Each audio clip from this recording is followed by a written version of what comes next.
Hi ಎಲ್ಲರಿಗೂ ನಮಸ್ಕಾರ. ಅಶು ಆಚಾರ್ಯ ಲಾಗ್ಸ್ಗೆ ಸ್ವಾಗತ. ಈ ಮಾರ್ನಿಂಗಿಂದನೇ ನನ್ನ ರೂಟೀನ್ ಶುರು ಆಗ್ತಾ ಇದೆ. ಇವತ್ತು ನಾನು ಮಾರ್ನಿಂಗಿಂದ ಲಾಗ್ನ ಶುರು ಮಾಡ್ತಾ ಇದ್ದೀನಿ. ನಾನು ಬೇಗ ಬೇಗ ಎಲ್ಲ ಕೆಲಸ ಮುಗಿಸಿ ಮಕ್ಕಳನ್ನು ಸ್ಕೂಲಿಗೆ ಬಿಟ್ಟು ಬರ್ತಾ ಇದ್ದೀನಿ. ಇವತ್ತು ನಾನು ಮಗನ ಬರ್ಡೇ ಇರೋದ್ರಿಂದ ಮಿಕ್ಸ್ಡ್ ವೆಜಿಟೇಬಲ್ ಸಾಂಬಾರನ್ನ ಮಾಡೋಣ ಅಂದ್ಕೊಂಡಿದ್ದೀನಿ. ಅದಕ್ಕೆ ನಾನು ಟೊಮೆಟೊ, ಆಲೂಗಡ್ಡೆ, ಈರುಳ್ಳಿ, ಆಮೇಲೆ ನವಲಕೋಲು, ಆಮೇಲೆ ನುಗ್ಗೆಕಾಯನ್ನು ನಾನು ಇಲ್ಲಿ ಕಟ್ ಮಾಡಿ ಇಟ್ಕೊಂಡಿದ್ದೀನಿ. ನೀವು ಬೇಕಿದ್ದರೆ ಯಾವ ವೆಜಿಟೇಬಲ್ ಬೇಕಾದರೂ ಇದಕ್ಕೆ ಹಾಕ್ಕೋಬೋದು. ಹೂಕೋಸು, ಆಮೇಲೆ ಕ್ಯಾರೆಟು, ಬೀಟ್ರೂಟು, ಆಮೇಲೆ ಬೆಂಡೆಕಾಯಿ, ಯಾವ್ದು ಬೇಕಾದರೂ ಯೂಸ್ ಮಾಡ್ಕೋಬೋದು. ಆಮೇಲೆ ನಾನು ಇಲ್ಲಿ ಕಡೆ ರುಬ್ಬೋದಕ್ಕೆ ಅಂತ ಮಸಾಲೆ ಸಾಮಗ್ರಿನ ಹಾಕ್ಕೊಂಡಿದ್ದೀನಿ. ಮೆಣಸಿನ್ಕಾಯಿ, ಕೊತ್ತಂಬರಿ, ಸಾಸಿವೆ, ಮೆಂತೆ ಇಷ್ಟನ್ನೇ ನಾನು ಮೆಣಸು ಇಷ್ಟನ್ನೇ ಹಾಕ್ಕೊಂಡು ನಾನು ಡ್ರೈ ರೋಸ್ಟ್ ಮಾಡ್ಕೊಂಡಿದ್ದೀನಿ. ಆಮೇಲೆ ತೆಂಗಿನಕಾಯಿ ತುರಿ, ಒಂದು ಹುಣಸೆಹಣ್ಣು ಹಾಕಿ ಅದನ್ನು ರುಬ್ಬಿ ಇಟ್ಕೊತಾ ಇದ್ದೀನಿ. ಈ ಕಡೆ ನಾನು ನುಗ್ಗೆಕಾಯನ್ನು ಸಪ್ರೇಟಾಗಿ ಬೇಯಿಸ್ಕೊತೀನಿ, ಯಾಕಂದರೆ ಅದು ಬೇಗ ಬೆಂದುಬಿಡುತ್ತೆ. ಹಾಗಾಗಿ ಬೆಲ್ಲ, ನೀರು, ಉಪ್ಪು ಹಾಕಿ ಅದನ್ನು ನುಗ್ಗೆಕಾಯಿನ ಬೇಯಿಸಿಟ್ಕೊಂಡಿದ್ದೆ.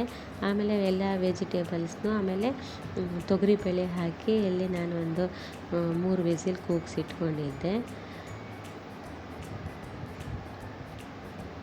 ಎಲ್ಲ ವೆಜಿಟೇಬಲ್ನ ಒಟ್ಟಿಗೆ ಹಾಕ್ಕೋಬೋದು, ಹಾಗೇನಿಲ್ಲ. ಆದರೆ ನವಲಕೋಲು ಏನಾಗುತ್ತೆ, ಬೇಗ ಭಾಳ ಲೇಟಾಗಿ ಬೇಯುತ್ತೆ. ಹಾಗಾಗಿ ಆಲೂಗಡ್ಡೆನ ನಾನು ಕೊನೆಯಲ್ಲಿ ಹಾಕೋತೀನಿ. ಬಾಕಿ ಎಲ್ಲ ವೆಜಿಟೇಬಲ್ನು ಮುಂಚೆ ಹಾಕಿ ಬೇಯಿಸ್ಕೊಂಡು ಒಂದು 3 ವಿಸಿಲ್ ಕೂಗಿಸ್ಕೊಂಡು ಆಮೇಲೆ ಏನು ಮಾಡ್ತೀನಿ, ಆಲೂಗಡ್ಡೆನ ಕೊನೆಯಲ್ಲಿ 1-2 ವಿಸಿಲ್ ಕೂಗಿಸ್ಕೊತೀನಿ. ಬೆಂಡೆಕಾಯಿ ಹಾಕೋದಿದ್ರೂ ಕೂಡ ಅಷ್ಟೇ, ಅದನ್ನು ಕೊನೆಯಲ್ಲೇ ನೀವು ಕುದಿಯೋ ಟೈಮಲ್ಲಿ ಹಾಕ್ಕೊಂಡ್ರೂ ಸಾಕಾಗತ್ತೆ.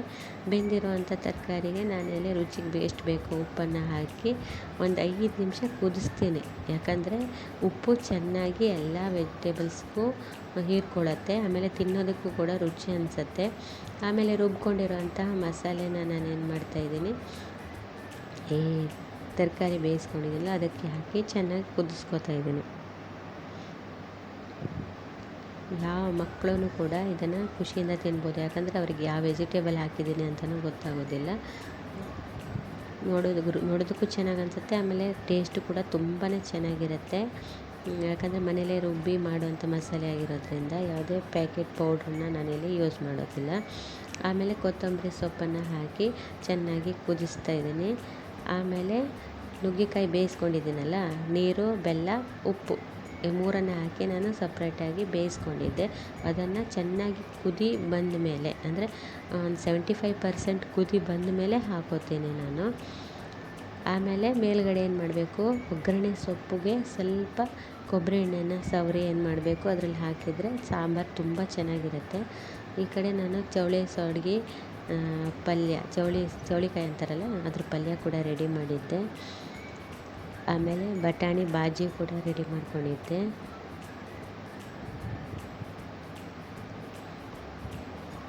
ಆಮೇಲೆ ಜಾಸ್ತಿ ಏನೂ ಮಾಡಿಲ್ಲ, ಯಾಕಂದರೆ ಎಲ್ಲನೂ ಹೊರಗಡೆಯಿಂದನೇ ತರ್ತಾಯಿದ್ದೀವಿ, ಬೋಂಡ, ಜಿಲೇಬಿ ಇದನ್ನೆಲ್ಲ.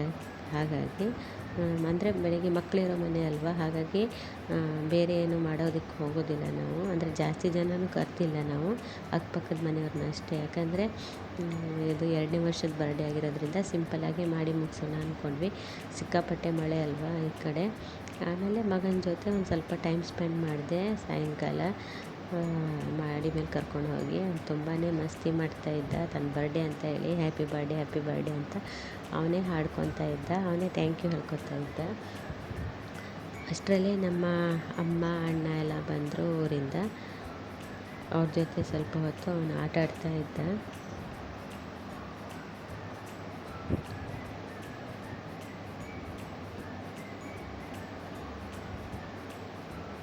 ನನ್ನ ಚಾನಲ್ನ ಯಾರು ನೋಡ್ತಾ ಇದ್ದೀರೋ ಅವರು ದಯವಿಟ್ಟು ಸಬ್ಸ್ಕ್ರೈಬ್ ಮಾಡ್ಕೊಳ್ಳಿ. ಇದರಿಂದ ನನ್ನ ವಿಡಿಯೋಸ್ಗಳು ಬಂದ ತಕ್ಷಣ ನಿಮಗೆ ಫಸ್ಟ್ ನೋಟಿಫಿಕೇಷನ್ ಬರುತ್ತೆ.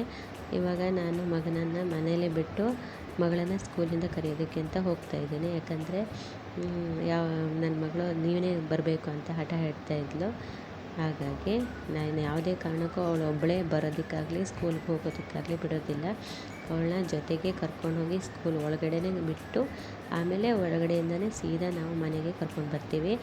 ಒಂದು 5 ನಿಮಿಷ ಮುಂಚೆನೇ ಹೋಗಿರ್ತೀನಿ ಅವತ್ತು. ಇಲ್ಲಿ ನನ್ನ ಮಗನ ಬರ್ಡೇಗೋಸ್ಕರ ರೆಡಿ ಮಾಡಿದ್ದೀನಿ. ಸಿಂಪಲ್ಲಾಗಿ ಬರ್ಡೇ ತುಂಬ ಚೆನ್ನಾಗಾಯಿತು. ದಯವಿಟ್ಟು ನನ್ನ ಚಾನಲ್ನ ಸಬ್ಸ್ಕ್ರೈಬ್ ಮಾಡೋದನ್ನು ಮರಿಬೇಡಿ, ಹಾಗೆ ಕಮೆಂಟ್ ಮಾಡೋದನ್ನು ಮಾತ್ರ ಮರಿಬೇಡಿ.